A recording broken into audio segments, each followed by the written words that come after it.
শিল্পী পরিবারের সন্তান জাফর ইকবালের জন্ম 1950 সালের 25শে সেপ্টেম্বর ঢাকায়। তিনি শুধুমাত্র একজন অভিনেতাই ছিলেন না, বড় ভাই আনোয়ার পারভেজ ও ছোট বোন শাহনাজ রহমতুল্লাহর মতো একজন সঙ্গীত শিল্পীও ছিলেন বটে। বাংলাদেশের মহান মুক্তিযুদ্ধেও তিনি যোগদান করেছিলেন একজন মুক্তিযোদ্ধা হিসাবে। জাফর ইকবাল স্কুল লাইফ থেকেই সঙ্গীতের প্রতি বিশেষ অনুরাগী ছিলেন।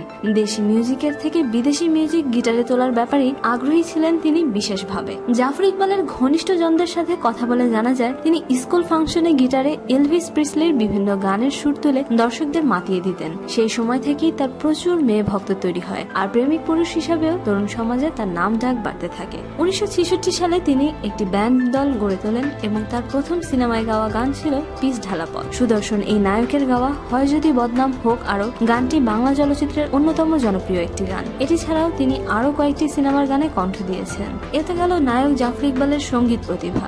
বাংলা সিনেমার নায়ক হিসেবেও কি তিনি কম ছিলেন? 1969 সালে তিনি প্রথম নায়ক হিসেবে আত্মপ্রকাশ করেন। তার প্রথম ছবির নাম ছিল আপন পর। এতে তিনি নায়িকা কবরীর বিপরীতে অভিনয় করেন। সাধারণ মেয়ে একই সঙ্গে এত রূপ, ফকির মজনু শাহ ছবি তিনটি রিলিজ হতেই তার ব্যাপক পরিচিতি সর্বত্র ছড়িয়ে পড়ে। ফকির মজনু শাহ ছবিতে অভিনয়ের পাশাপাশি তিনি গানও গেয়েছিলেন। তার গাওয়া গানগুলো সে সময় বেশ জনপ্রিয় হয়, যা কিনা তরুণ তরুণীদের মুখে মুখে ছিল। এরপরে জাফর ইকবাল দিনের পর দিন সূর্য সংগ্রাম, বেদিন, অংশীদার, আশীর্বাদ, অপমান, পরিবর্তন, গৃহলক্ষ্মী, ওগো বিদেশিনী, ফুলের মালা, মর্যাদা, সন্ধি, প্রেম বিরহ, বন্ধু আমার প্রভৃতি ছবিতে অভিনয় করেন।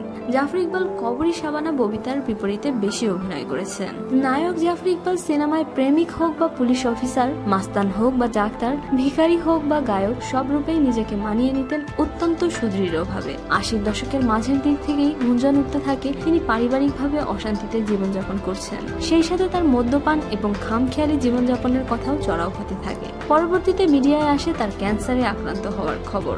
একই সময় তার হার্ট এবং কিডনি নষ্ট হয়ে গেছে বলেও জানা যায়। 1992 সালের 27শে এপ্রিল তিনি লাখো ভক্তের হৃদয় ভেঙে চলে যান না ফেরার দেশে। আজও নায়ক জাফর ইকবালের ভক্তরা অশ্রুসিক্ত হয় তার অনবদ্য অভিনয় দেখে। কারণ জাফর ইকবাল শুধু একজন অভিনেতাই ছিলেন না, একাধারে একজন সঙ্গীত শিল্পী ও ফ্যাশন আইকনও ছিলেন। তাকে ভুলে যাওয়া তাই এদেশের সিনেমা প্রেমীদের পক্ষে অসম্ভব। প্রিয় দর্শক, জাফর ইকবাল অভিনীত কোন ছবিটি আপনাদের সব থেকে বেশি ভালো লেগেছে তা লিখুন আমাদের কমেন্ট সেকশনে। শোবিজের আরো নিত্য নতুন খবর জানতে আমাদের সাবস্ক্রাইব করুন, লাইক দিন এবং কমেন্ট করতে ভুলবেন না।